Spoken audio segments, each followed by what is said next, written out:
This is Terror Talk with Michael B, and I'm your host, Michael B. Today I've got Heather Campbell. She's a psychic medium and one of my primary team members for our investigations. And we're going to talk about the S.K. Pierce Mansion in Gardner, Massachusetts. Have you ever heard of this place prior to going to the investigation? No. I didn't either.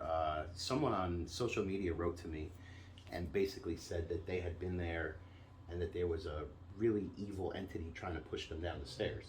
So that sparked my interest because I want to be pushed down the stairs. So that's when I found out about it. I contacted Ivana Cadaver. You guys know her from Macabre Theater. We do some stuff with her. I talked to her about it, and she thought it was a good idea that we go out there and try to see what we can find, which, you know, we'll get into that. But so we went out there, we took our team, we took a bunch of cameras, we invited some people to come along so that we could get some, novice people or people that aren't us and don't know what they're looking for. And, we went and had an experience. On the way down there, were you feeling anything like as we were driving, or were you thinking about it at all? I wasn't really feeling anything. I was trying not to until we get there. Right. But usually if it's something that is a lot of energy or a very negative energy, I will feel some type of uneasy feeling, but Right. I didn't get any of that. Same. When I was doing, when we did the George, which episode was that? The Possession on Chelsea. When we went there for that. Driving there, I was feeling it and trying to fight it off. Same. Okay. Driving to this place, I wasn't feeling anything. I felt like I was going on vacation. Yeah. Now I should explain the mansion. You can look it up online. I'm not going to go into all the history. You can just go to the S.K. Pierce Mansion and you can read all about it. When I contacted them, I talked to them. I told them I wanted to go there. I wanted to film. I wanted to do an investigation. And they gave me a pretty decent block of time from evening till early morning.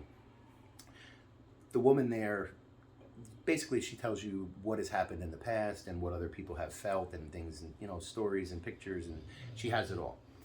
So when we went there, we were expecting, they advertised this place as active, beware, warnings, stuff is going to happen, there's violent entities in there, they make you sign a waiver. So we were expecting, a really active investigation. So driving up there and not feeling anything at all was a little odd. And now you just confirmed the same, the same thing. So it took us, like 4 hours to get up there? Yes. Yeah, it was about a 4-hour ride. Heather offered to drive, thank you.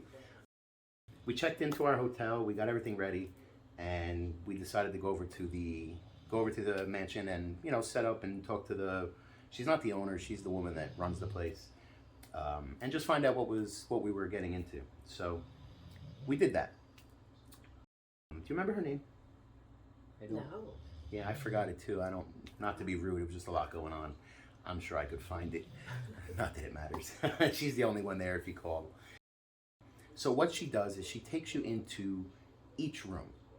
And each room you go into, she tells you the story, she tells you the history of the room, and then she tells you what has happened, what she sees, what everyone sees in that room. And she does this through, 10, 11, 13 rooms. There's 3 floors to this place. So that took about a half hour? Yeah. About a half hour. We kind of rushed it through because I don't really want to hear all the history, nor do you. We want to pick up on it, yeah. We want to see what we feel ourselves, and then if we feel something or get a name or get anything, then we can confirm with her and be like, oh, okay. So we kind of dipped out, and some of the people, like I said, we had people come, try to enjoy their first investigation. They did the whole tour thing, and I've got some video of it. You'll be able to see this all in the episode, which I'll get into later. But that was it. So we set up everything. We went to 3 or 4 of the most active places that we were told. Again, walking through there, did you feel anything crazy, like right off the bat? No. Yeah, same. I did not. Only in one room. We did the whole first floor, and I just kind of felt like I was in a museum. It was still like dusk, so it wasn't dark yet. And, a lot of times the activity comes at night. So I was kind of just enjoying the scenery and the decor. Get that out. It's decorated amazing. I mean, if you like that kind of stuff, that old Victorian, you should definitely check it out. It's worth it. But I want to I just totally lost where I was. What were we talking about? It doesn't matter. So anyway, she went through all the rooms. We wanted to get ourselves set up and ready to go. We went upstairs on the second floor. Is that where was it the second or third where I was gonna? It was the third. We went up to the third floor to set up. Number one, the stairs where someone was thrown over the balcony. I thought they were pushed down the stairs. When you look at the history, it does say someone was thrown over the balcony. So we did two reenactments. One, I stood at the top of the stairs and asked to be pushed, and another one, I went to the other side and I kind of hung over the balcony railing and said, throw me.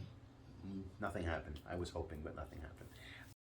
But there was that, and there was a couple other rooms.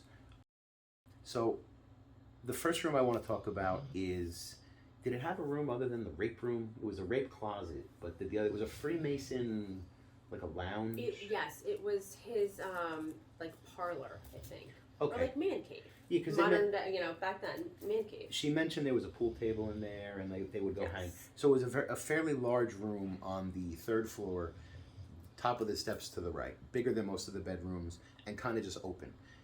Off of that room, there was a giant closet. So the woman tells us that it's called the rape closet. And do you remember the reason why?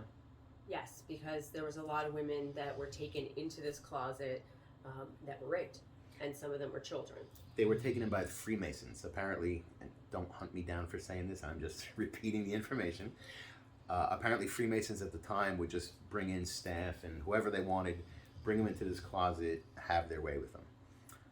The woman told us it was active, and that was supposed to be one of the crazier rooms that we felt. I actually spent a good hour and a half just sitting in the dark by myself waiting for something to happen in that room. Heather went into the closet with, what did you start with, 3 other people? Or It started with 4 and then it was 3. you and 4 or you and 3? I know Me and 3. It was you and 3, so Yeah. we started with you and 4? Yes. Okay. No, You me started- and 3, and then it went to me and 2. Okay, I got it. That's right, because we had 4 people in the closet, and Heather was picking up on things that have happened in the closet. So to try to trigger some activity, we had to reenact some type of a rape.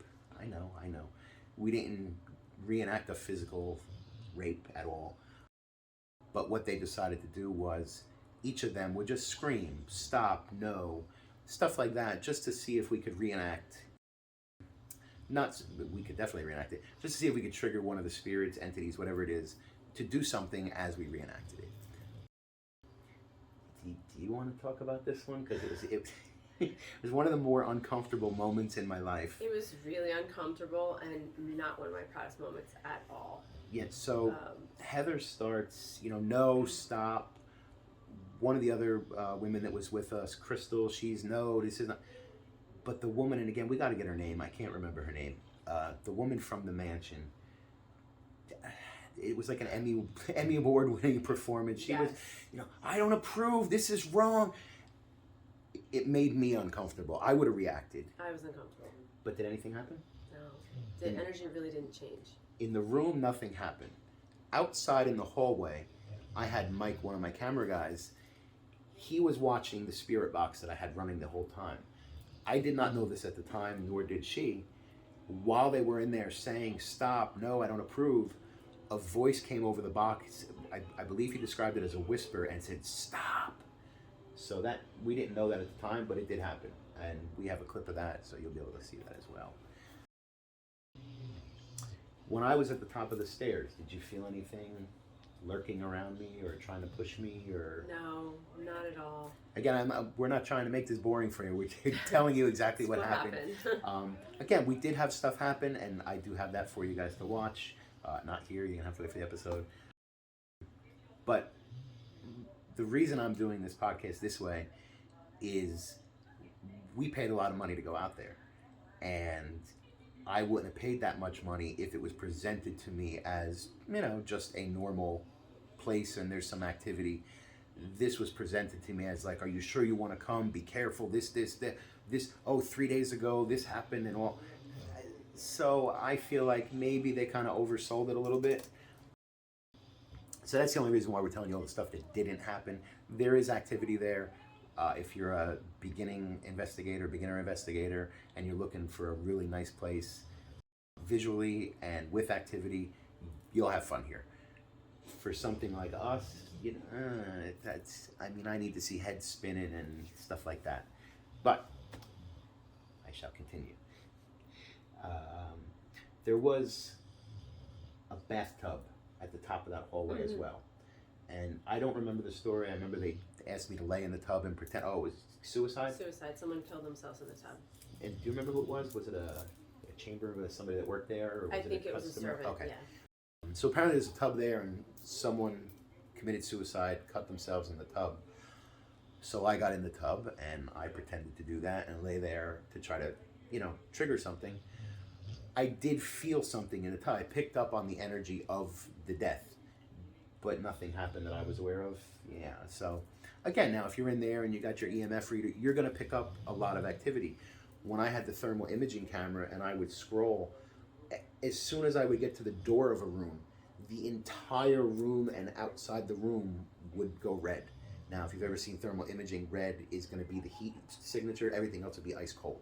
And it was every single room I would get to just red and no heat and baseboard heatings. You would just see a little line of red at the bottom. This was entire rooms. So there is activity there. Please don't get me wrong. Just weighing how it was presented. Aside from the ending as we were leaving, you want to talk about anything else that may have happened that I'm just not thinking about or forgot about?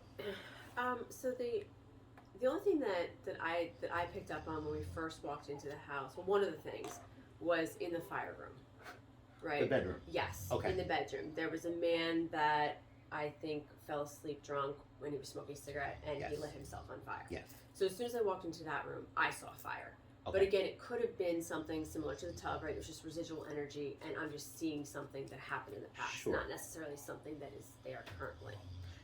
Later in that room, so we left 2 people in there. I had my father in there. I'm bringing these things sometimes. And then we had Crystal and Todd went in there. Crystal was sitting in a chair, and I believe she was saying, "Take a shot with me." For alcohol, she was pretending to do a shot with the guy that was supposed to be in that room. And then so we heard her scream. So we went running into the room. When she was sitting there, she said she felt like someone breathed like alcohol on her face. She smelled it. And she smelled it. Yeah. So that was, we got there late, but there was like 3 or 4 of them in the room to confirm that happened. The basement. Do you remember anything happening in the basement? No. She showed us the windows where there apparently was a huge apparition. There was. But I didn't see anything. I didn't really feel anything too dark or heavy or demonic down there. It's possible that, so before we go into an investigation, we protect ourselves with a white light of protection. And I may have amplified mine a little more in anticipation for this place. I'm wondering if maybe we put a little too much on there. We could have been walking through like the thickest energy and like not knowing it. That's definitely a possibility. Again, I brought someone like my father he's not even a believer. So if something pops out, he's leaving. Yeah. Okay, so, and he didn't feel anything. So, but in the basement where there was a corner and they have a photo of what looks like a 7-foot, it looks like the Slender Man, big, tall hat guy. So we put some people down there and they were having an interaction with the voice box about some stuff down there. Honestly, I haven't reviewed that footage yet. There's so much to go through. But so the basement, again, there was activity. I'm not trying to discredit this house. There was plenty of activity. Absolutely. I expect to see demons coming out of the floor and pulling me into hell, and that's why I go to these things. So, aside, I just want to make sure, before I talk about the last thing, because we did actually catch something really good on camera, which was right before we left. Did I leave it? There was what was that called? Like the lookout tower, like the very top of the tower. It was another spot. It was supposed to be, that's a really thick energy, bad energy. I don't know if it was the same guy from downstairs that was supposed to do that up there. I've watched a couple other shows of other investigators that have gone here, and a lot of people focus on that tower. we had somebody sit up there for over an hour and nothing. I didn't feel anything either when I went up there.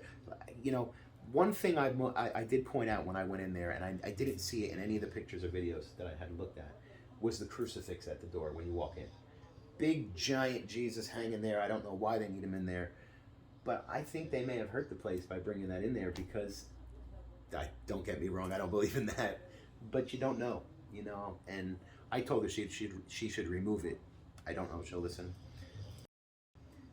The last thing that did happen, we were kind of gathered on the second floor, right? Second floor. We had people going in and out of different rooms. It was really trying to get something, trying to communicate. At this point, we had been there, 4, 5, 6 hours.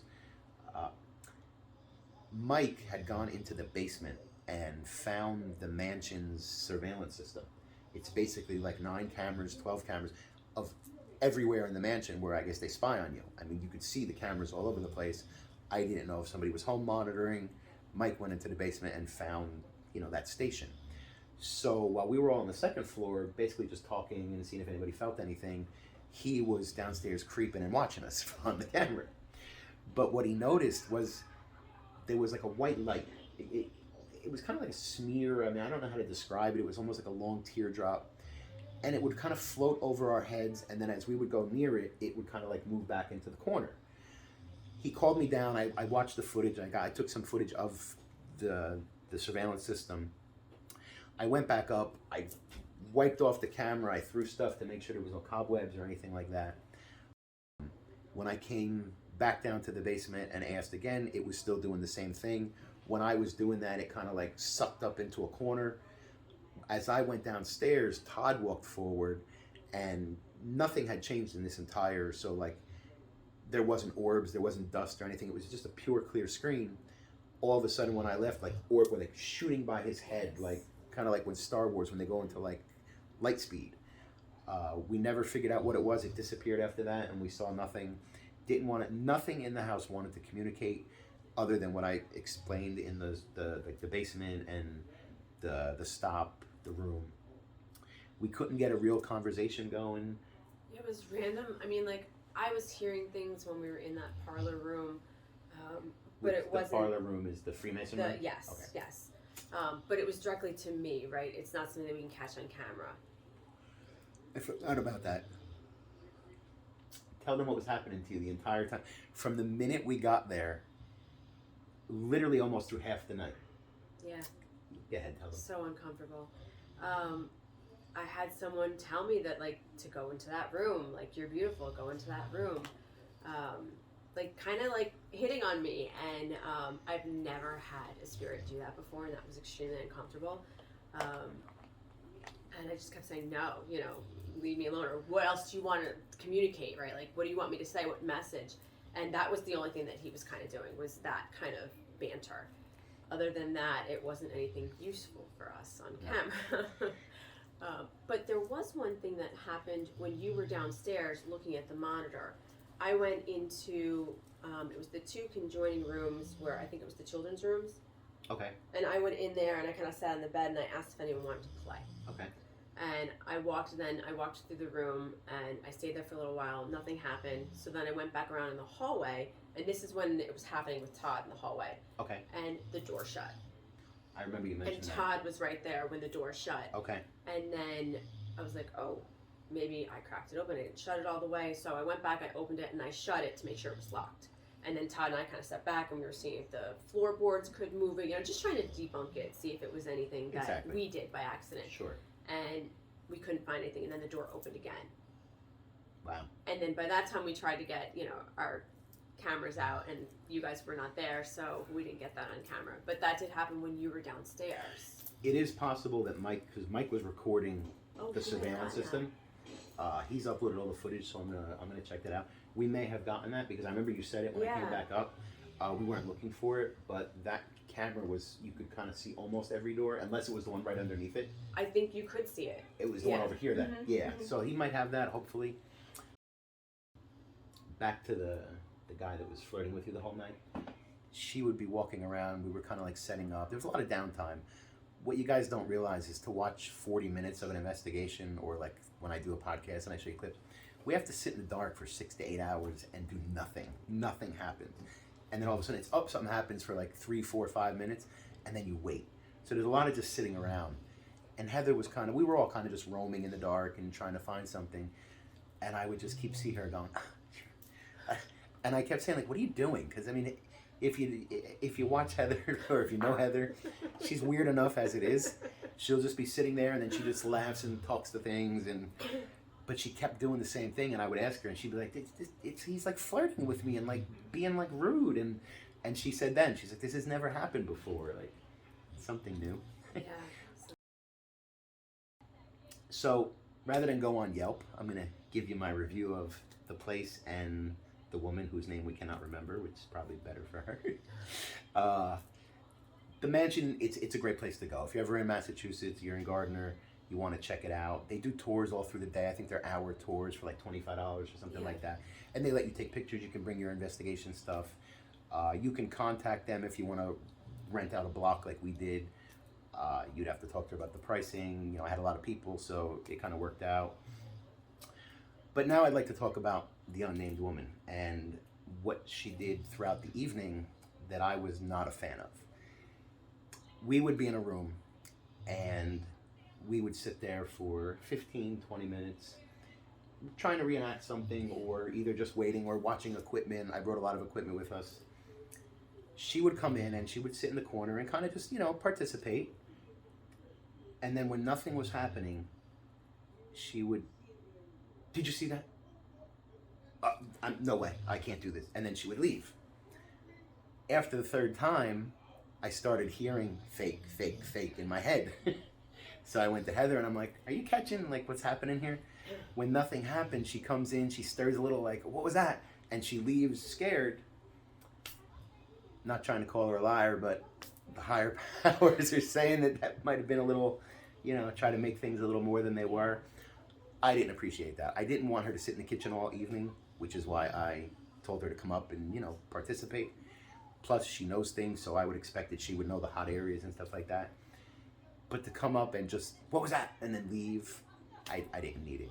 Not being mean, you guys know how I feel. I say what I feel. I just could have done without the constant, what's that? Is there some, did you see that? Did you hear that? Yeah, that was it. Aside from that, she was an amazing host. She was very sweet. I just have to be honest about what happened at that investigation. When you see the episode, please don't, nothing happened, I'm not going to watch it. Stuff did happen. Again, we're just saying that, like, I have no scratches, I wasn't burned, these are the things I enjoy. I bring her to talk to them while they pick on me. But it was a good investigation. You'll see we've got a lot of spirit box stuff. We have the reaction from the closet. We do have a lot of footage of that orb thing at the end of the evening. So it's going to be really good. What I'll explain to you now is we're going to Ivana Cadaver. She's host of Macabre Theater on the YTA network. As I mentioned earlier, we do a lot of work with her. She's going to wrap this, present it to her audience as like a Halloween special. You'll be able to see it not on my YouTube channel as normal. This one's going to actually go on Amazon Prime. I'll release the date when it's going to be out. Probably about a month or so it's going to take for me to edit and for us to get it out there. So, subscribe, like if you haven't already. If you're listening on one of your favorite podcast platforms, hit me as a favorite and check back. I'll do a special announcement to let you guys know when the episode's available. Aside from that, do you have anything else you want to end with the mansion? I have a little surprise for her. I want to ask her something that I'm also a big conspiracy theorist. Surprised I haven't started my own podcast just on that yet. That's because there's too many. But I want to ask her something, obviously psychic medium. The thing I want to ask her could be her specialty, so I want to see what she says. But about the mansion, anything you want to finish up with? Give me a minute to smoke real quick here. No, I think you pretty much covered it. It was a beautiful home, and I just wish there was more activity like it was advertised. It was a little disappointing, for sure. But all in all, it was a good investigation, right? We did pick up some stuff. We did have a good time. We had some new people. So it was a win. It just not as big a win as we wanted. One of the things we forgot to mention, which she kind of made it into like a big thing. And then when I got there, it was like, oh, yeah, was the tunnel. Remember the tunnel under the front steps that goes across the street? Oh, yes. So I was told that there was a tunnel, and then when you get there, there's like one brick out, and you can like peek through. And it's like this. They closed all that up like 20 years ago, and I'm like, oh well, I was kind of wanted to see the tunnel. But no, like I said, it was good. One of the things, another reason I'm kind of picking on the place. Normally, when we go to an investigation, we have a purpose. We're there to remove something. We're there to help someone. We didn't have a purpose. We can't remove things from a place that makes money, allowing people to come in. So we were just trying to communicate, and it's almost like if the place is as active as they say, it's as if they knew who we were and were like, nope, we're good. You guys go play around, and we're just going to wait for the people that don't know what they're doing to come in. That's one of the other options. But again, check it out. You'll enjoy it. The website is skhauntedvictorianmansion.com. You can read all about the history. There's pictures, photos, everything like that. You'll have a blast. So, last thing I want to ask you about is my conspiracy theory. About 6 months ago, I posted on social media that Michael Jackson was going to turn out not to be dead. Now there's a lot of footage appearing on TikTok and stuff like that Michael Jackson's not dead. So, before I ask you, Heather, I'd like you to see this. This is a video of the coroner's van that was at the house that picked up the body of Michael Jackson. Okay. I'm not going to go through all that. It's already been confirmed the two license plates are the same. They zoomed in on this license plate, and when you zoom in on the helicopter footage, you can see the plates are the same. So, this is the footage.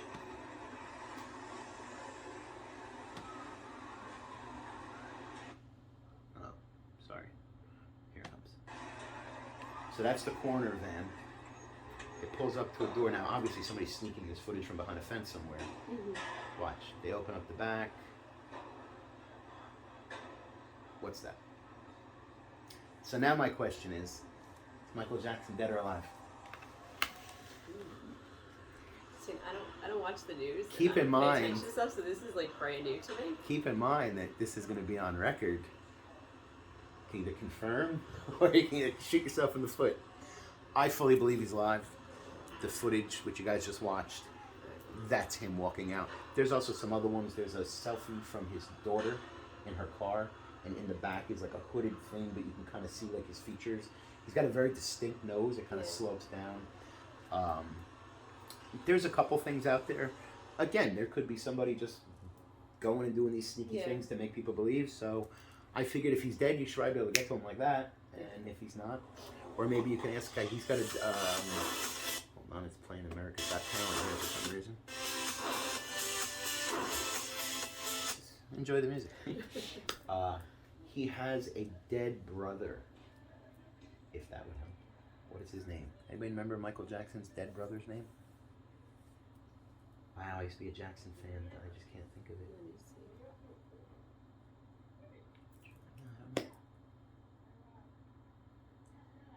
So she's not sleeping. She's gonna try to call on.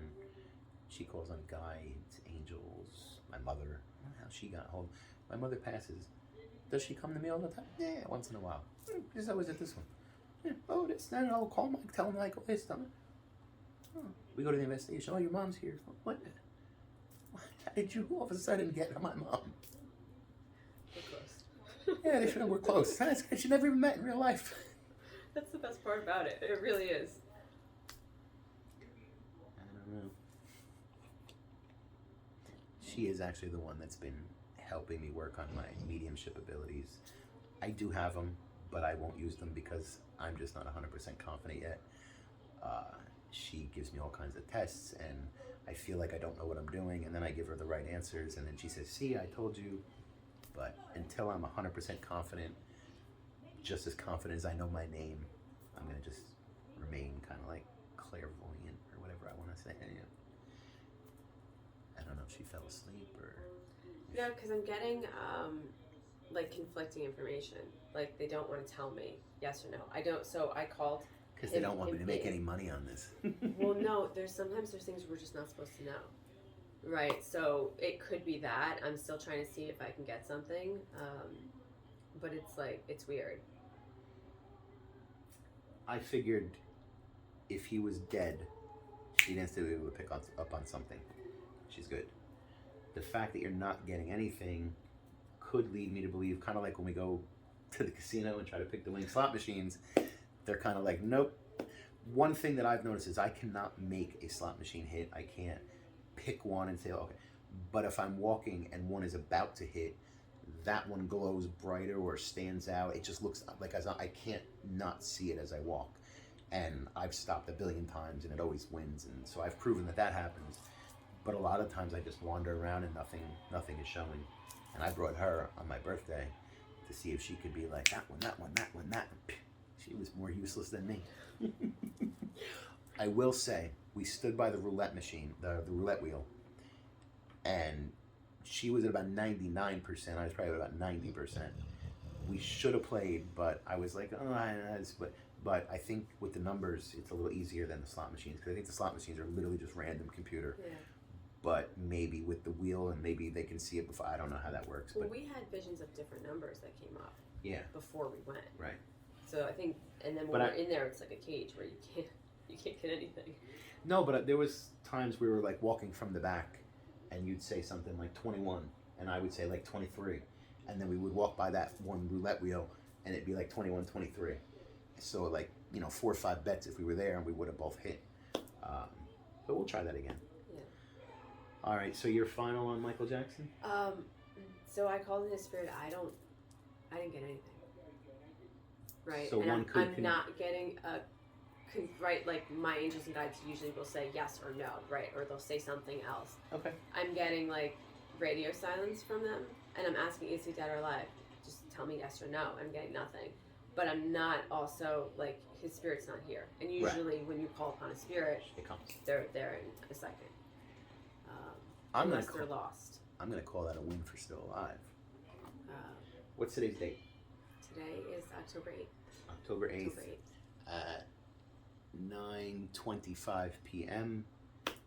if you are correct, and the news comes out and says he's alive, this is going viral. Anything else you want to add before we wrap it up? You guys notice that she puts rocks all around? She got them in her hand. They're over there by the dog. I love crystals. All around her at all times. I do. I love them. They help me. No, I think you pretty much covered everything, and yeah. Awesome. Thank you again for being here. Guys, terrortalknj.com. You can follow everything that we do, our YouTubes, our podcasts, episodes on Macabre Theater, new things coming out that I'm not talking about yet, and this special as well, terrortalknj.com. Till next time, stay safe.